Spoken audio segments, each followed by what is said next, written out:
Hello students, कैसे हैं आप लोग। क्लास 12th में हम लोग रिटायरमेंट एंड डेथ वाला चैप्टर कर रहे हैं। लास्ट वीडियो में हम लोगों ने क्वेश्चन नंबर 30 तक कर लिए थे, है ना। आज 31 से स्टार्ट कर रहे हैं और आज 6 मार्क्स का जो क्वेश्चन होगा, revaluation, partners capital, balance sheet, loan, ये सारी चीजें मैं आज आपको समझाने वाली हूँ। बहुत इंपॉर्टेंट क्वेश्चन होने वाला है वो भी, क्योंकि 6 मार्क्स का क्वेश्चन है और जर्नल एंट्री भी, एक पूरा टोटल मटेरियल 6 मार्क्स का वो भी करेंगे और 2-3 सिंपल छोटे क्वेश्चंस, ठीक है। और एक 32 नंबर का जो क्वेश्चन है वो न्यू एडिशन में है 2026 में। इस 32 पे मोस्ट इंपॉर्टेंट टिक कर लेना, ये बहुत इंपॉर्टेंट है।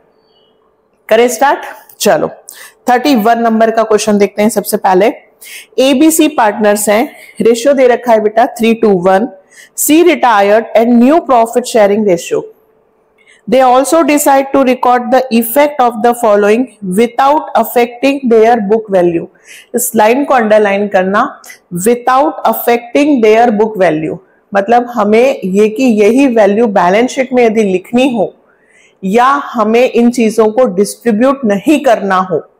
ये हम लोगों ने सेकंड चैप्टर में भी करा था, change in PSR, general reserve, P&L, advertisement suspense, सब डिस्ट्रीब्यूट होते हैं पार्टनर्स में। अब यदि कोई आपसे कहे कि इनको डिस्ट्रीब्यूट मत करो, कोई कहे कि इनको डिस्ट्रीब्यूट ना करो, कोई मतलब बुक में, है ना, बुक वाले कहें कि आप इनको डिस्ट्रीब्यूट मत करो, तो आप उनको क्या करोगे बेटा, एडजस्ट। एडजस्टमेंट की एंट्री क्या बनती है, गेनर टू सैक्रिफाइसर। अब यहां पर एक और चीज है, you are required to pass the necessary single adjusting entry. यदि आप भूल जाओ कि क्या करना है, सबको डिस्ट्रीब्यूट करना है या एक एंट्री बनानी है, तो देखो क्वेश्चन में लिख कर दिया है सिंगल एडजस्टमेंट एंट्री। आपको क्वेश्चन में एक सिंगल एडजस्टमेंट एंट्री बनानी है। आपके पास कितनी चीजें हैं, 3। क्या क्या है आपके पास, है जनरल रिजर्व, आपके पास है P&L। अब आप पूछेंगे कि ये P&L कौन सा है, प्रॉफिट की लॉस। अगर कुछ नहीं दिया है दैट मींस प्रॉफिट है, ठीक है, तो ये प्रॉफिट होगा। और एडवर्टाइजमेंट सस्पेंस अकाउंट,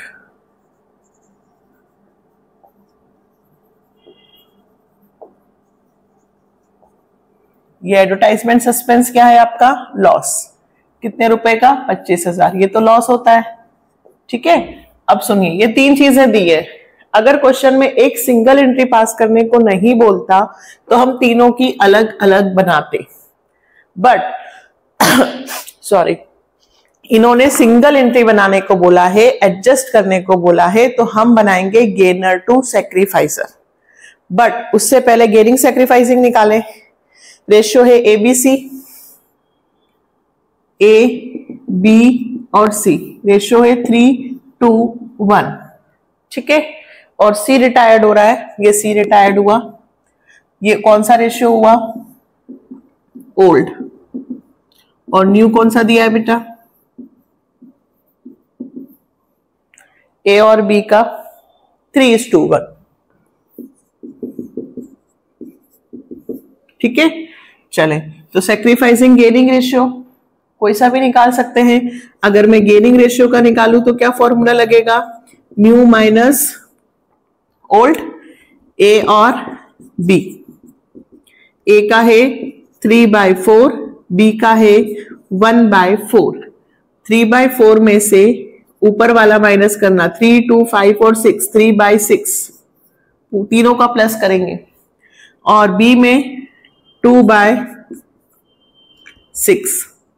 अब ये क्या करें, 6 2 जा 12 होता है, तो 2 से मल्टीप्लाई कर दूं, इधर मैं 3 से कर दूं, 3 मल्टीप्लाई, तो ये हुआ 3 3 जा 9/12 माइनस 3 2 जा 6/12, यानी कि 3/12, ठीक है।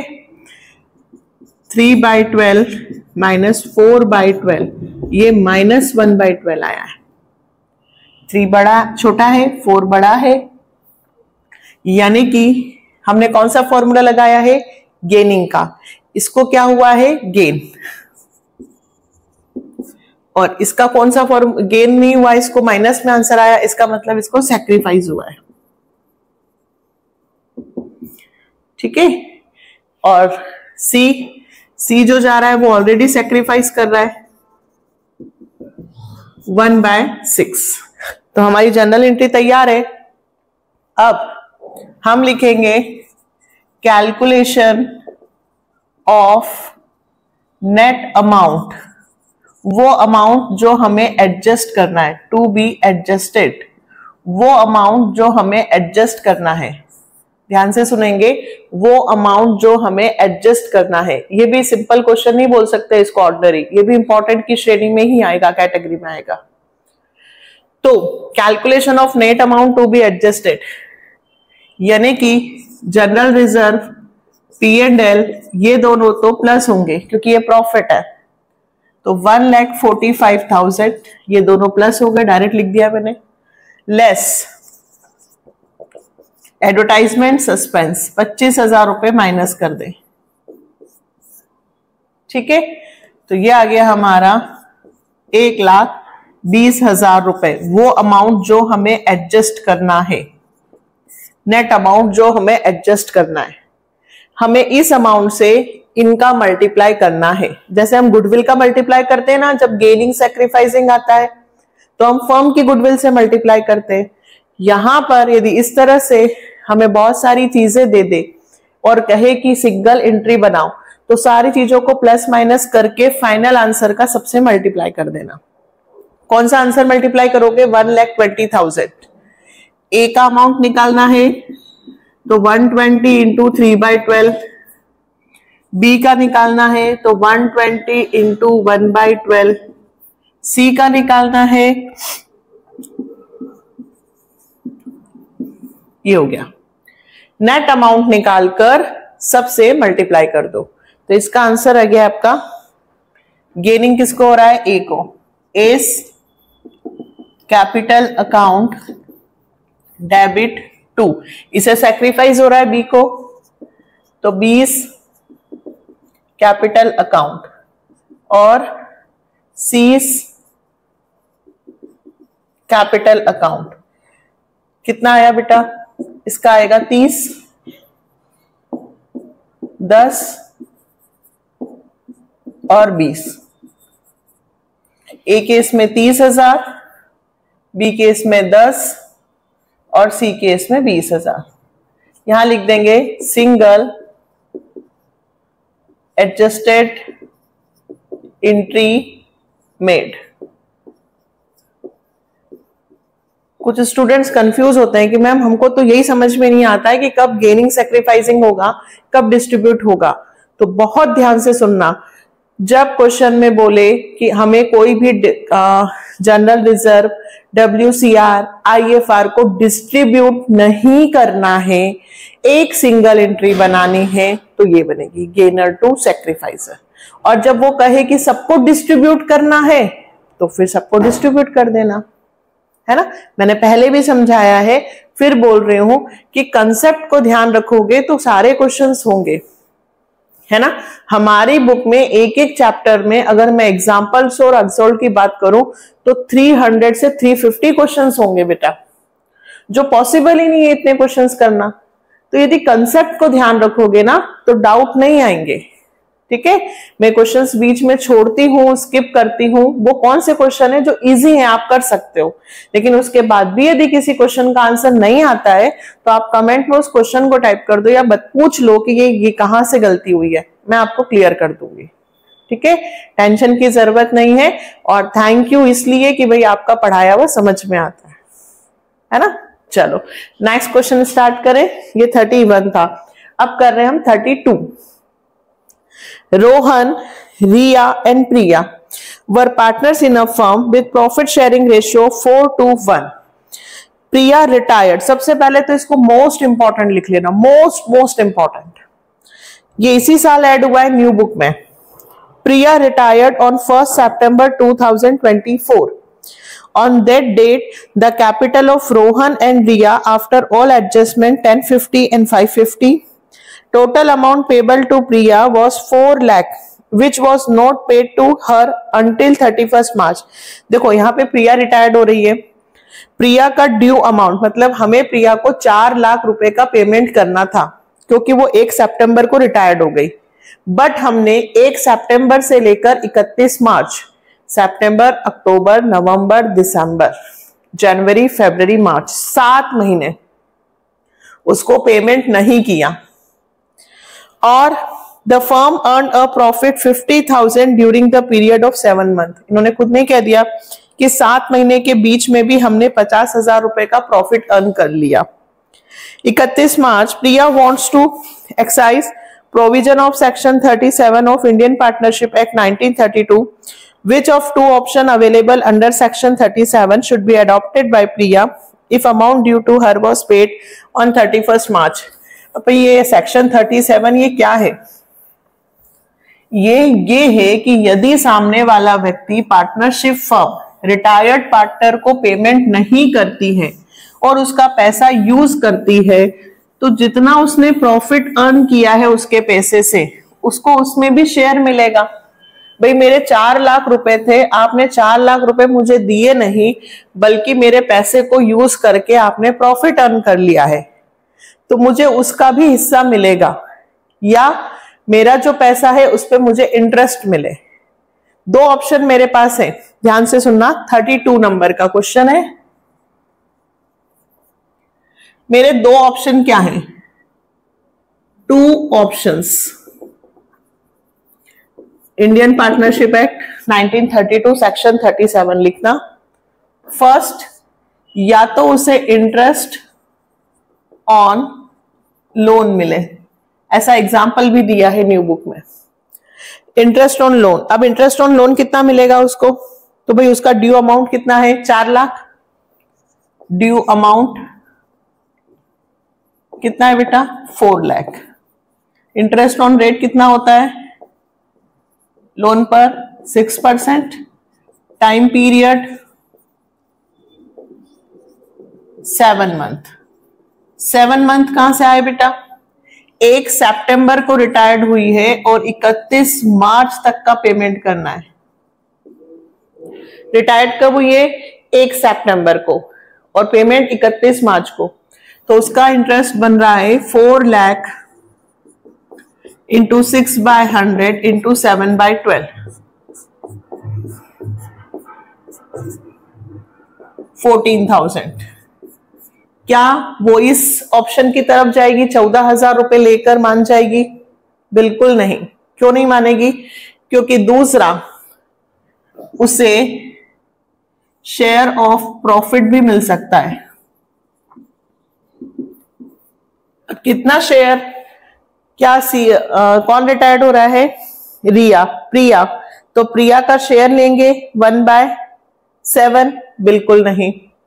शेयर ऑफ प्रॉफिट के लिए जो 50,000 रुपए कमाए गए हैं 1 सितंबर से 31 मार्च तक के बीच में, ये जो प्रॉफिट है ये उसके कैपिटल रेशियो में बटेगा। कैपिटल रेशियो मतलब कैसे? देखिए यहां पे लिखना कैपिटल ऑफ, कैपिटल तो नहीं कह सकते, अमाउंट कह सकते, amount of due amount of, कौन है भाई?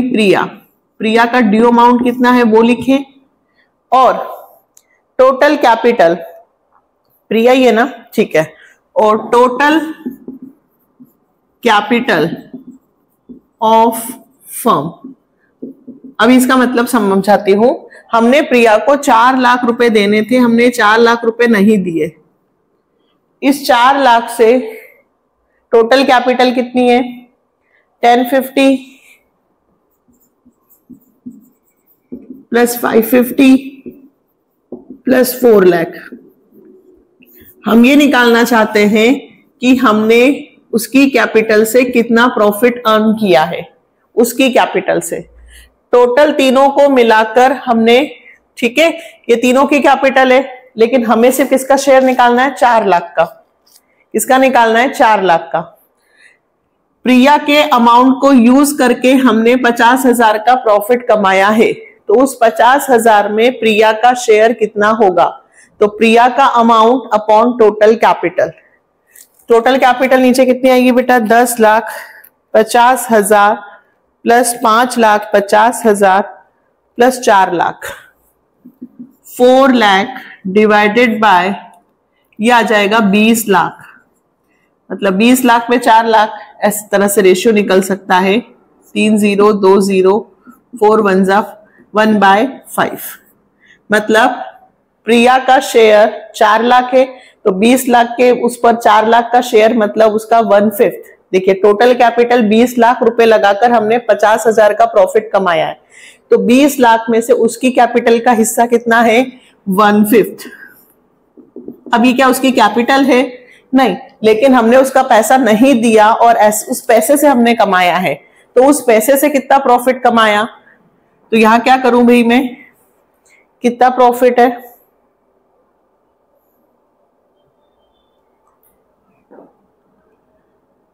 प्रिया प्रॉफिट 50,000 इंटू 1/5 यानी कि 10,000। यदि वो अपना प्रॉफिट में हिस्सा मांगती है जो बाद में कमाया गया है तो उसको 10,000 रुपए, और यदि वो इंटरेस्ट पे जाती है तो 14,000। अब बताइए वो कौन सा, शी प्रिफर कौन सा? First option, because this amount is greater than profit. ठीक है, ये आंसर लिख सकते हैं हम कि जो प्रिया है वो फर्स्ट ऑप्शन को चूज करेगी, क्योंकि यहाँ पे उसको कितने मिल रहे हैं बेटा? 14,000, और यदि वो 50,000 में अपना शेयर मांगती है तो उसको केवल 10,000 मिलेगा। 20 लाख रुपए टोटल करके हमने यदि 4 लाख कमाए हैं, तो 4 लाख पर 20 लाख कमाए मतलब 1/5 हिस्सा कमाया, तो इसका 1/5 मिलता है, यानी कि उसको 10,000 मिलता है।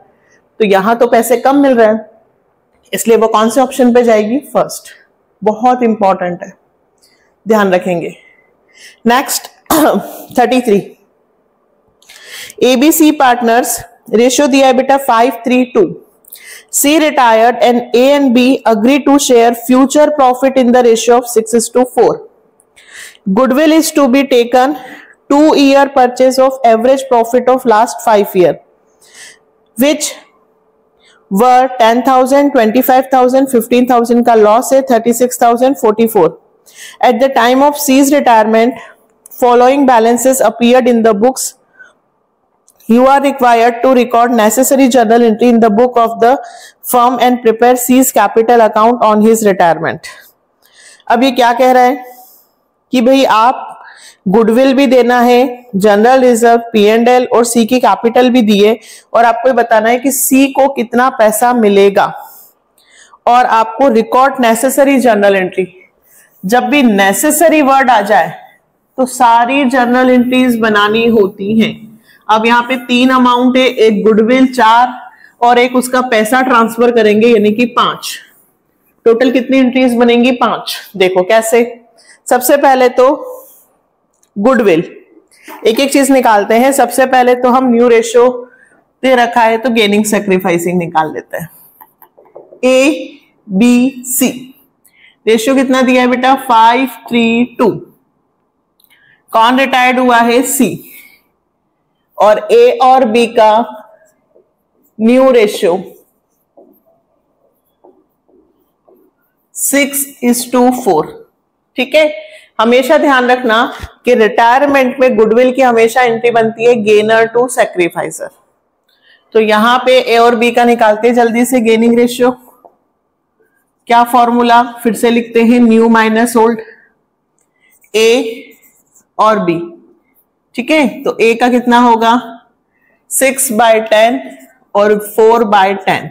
6/10 में से 5, 3, 8, 2, 10 माइनस हुआ, 3/10 माइनस हुआ। चलो ये तो बहुत जल्दी आ गया, 1/10, 1/10। गेनिंग रेशियो निकला है 1:1। गुडविल ऑफ द फर्म निकालें। गुडविल ऑफ द फर्म, ध्यान से सुनेंगे, हमें रिटायरमेंट में जो पार्टनर रिटायर्ड हो रहा है उसके हिस्से की गुडविल निकालनी है। उसके हिस्से की, उसका शेयर गुडविल का कैसे निकलेगा? तो यहां फर्म की गुडविल निकालनी पड़ेगी। फॉर्मूला है 2 year purchase of average profit. Average profit into number of purchase year करके आए ना हम पूरा चैप्टर। एवरेज प्रॉफिट का formula total profit upon number of years, जल्दी से निकालो, टोटल प्रॉफिट करो। टोटल प्रॉफिट में देखो 10,000 प्रॉफिट है, प्लस करना 25,000 प्रॉफिट है और 15,000 का लॉस है, प्लस करके ही लिखेंगे लेकिन ब्रैकेट में लिखा है मतलब माइनस का है। प्लस 36,000 प्लस 44,000 डिवाइड कितने से करो बेटा, 1 2 3 4 5, कितना आएगा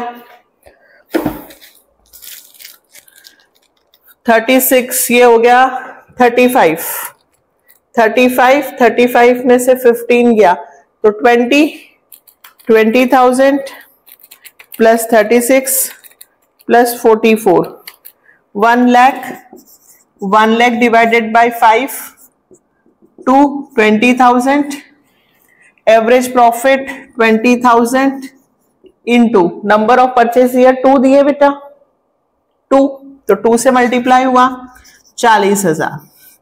ये किसकी गुडविल आई है, फर्म की गुडविल से मतलब है, बिल्कुल नहीं। किसकी गुडविल से मतलब है, सी की गुडविल निकाल लो, सीज शेयर ऑफ गुडविल।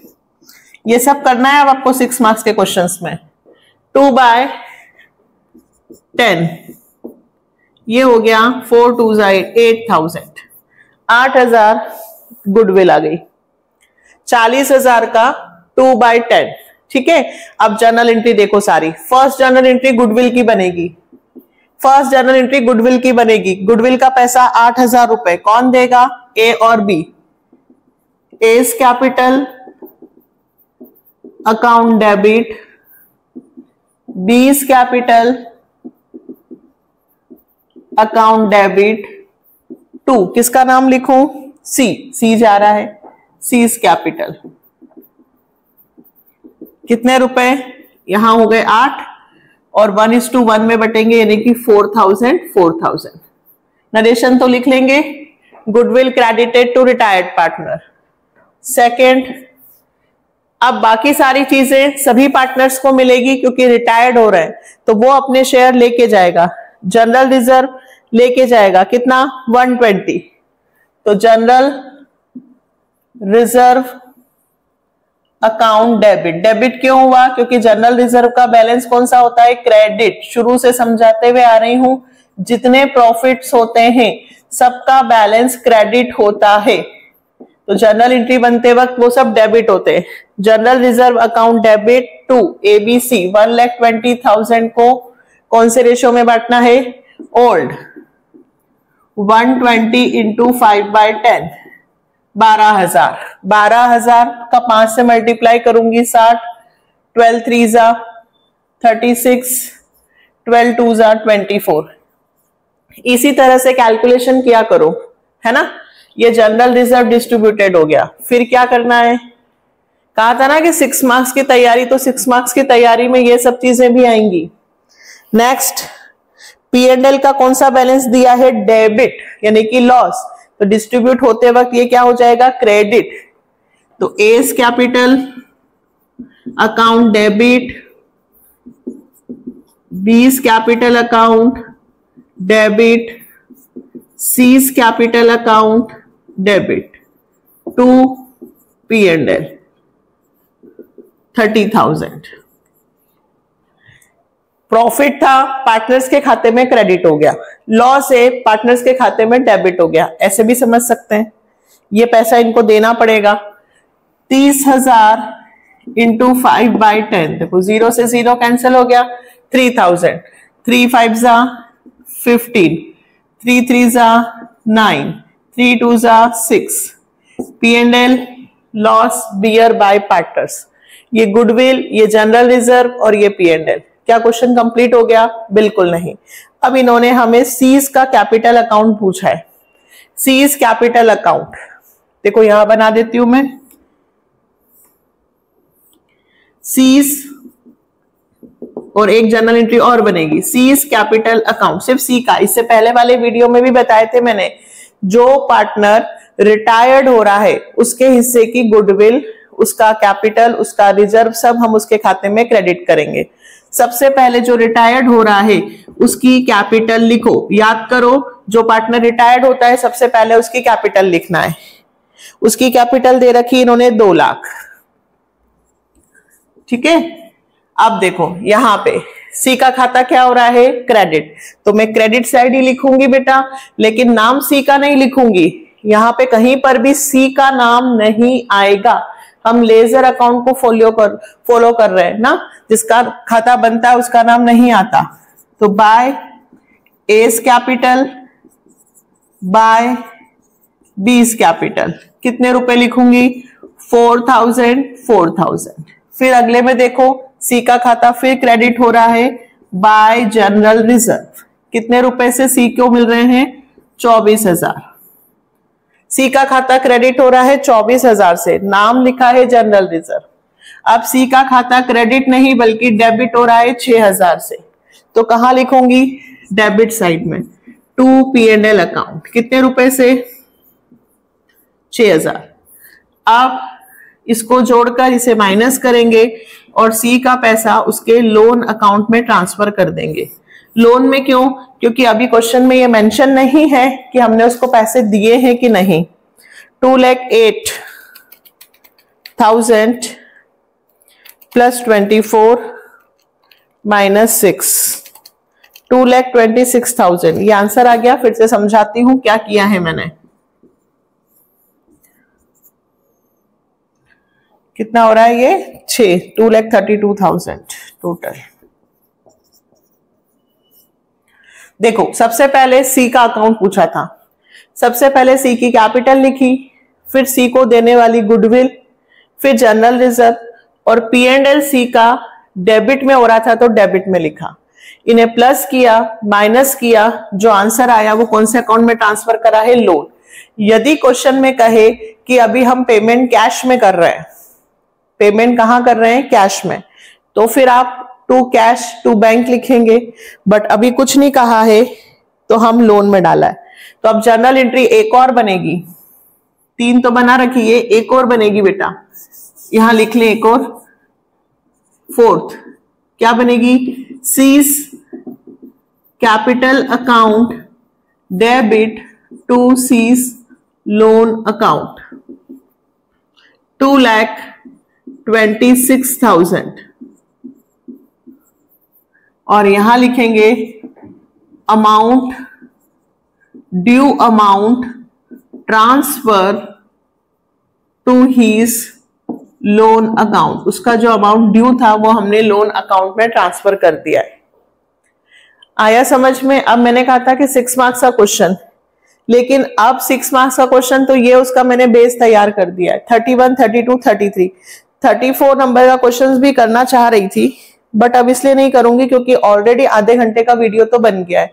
अगर मैं 34 को लेती हूँ तो फिर 20 मिनट, तो वीडियो लंबा हो जाएगा, और फिर क्या हो जाएगा कि वो रिवैल्यूएशन भी बनाना है, पार्टनर्स कैपिटल भी बनाना है, बैलेंस शीट भी बनाना है और जर्नल एंट्रीज भी। तो इसलिए नेक्स्ट में ही रखते हैं 34 को। 6 मार्क्स का जो क्वेश्चन है उसका बेस यही रहेगा। सारे क्वेश्चंस में आपको गेनिंग सैक्रिफाइसिंग निकालना होगा, गुडविल निकालनी होगी, और ये जर्नल एंट्रीज और ये अकाउंट। मतलब मैंने 6 मार्क्स के क्वेश्चंस की स्टार्टिंग कर दी है बेटा। पूरा complete revaluation, partners capital, balance sheet next video में करेंगे। अब नेक्स्ट में सारे क्वेश्चन 6 मार्क्स के ही आ रहे हैं। ये क्वेश्चन ये भी आ सकता है 6 मार्क्स में, ऐसा नहीं है कि ऐसा नहीं आ सकता, बिल्कुल आ सकता है। इसमें वो 2-3 चीजें अगर रिवैल्यूएशन की डाल दे तो ये 6 मार्क्स का क्वेश्चन हो गया। तो ये तीनों क्वेश्चंस की पहले अच्छे से प्रैक्टिस कर लो, 31, 32 और 33। नेक्स्ट से हम 34 से स्टार्ट करेंगे, 6 मार्क्स के क्वेश्चंस। ठीक है, रिवैल्यूएशन बनाना तो आपको आता ही है, और यदि आपके पास न्यू बुक हो तो 34, 35 और 36 का एटलीस्ट कम से कम रिवैल्यूएशन तो बना के देखना। क्या बना के देखना, रिवैल्यूएशन होमवर्क। ठीक है, तो जब कल मैं आपको करवाती हूं तो फिर चेक करके बताना कितने लोगों के रिवैल्यूएशन अकाउंट सही हुए। मिले नेक्स्ट वीडियो में। अभी तक चैनल को सब्सक्राइब नहीं किया है तो प्लीज कर दो, support the channel and support to me. मिलते हैं नेक्स्ट वीडियो में। Bye, take care.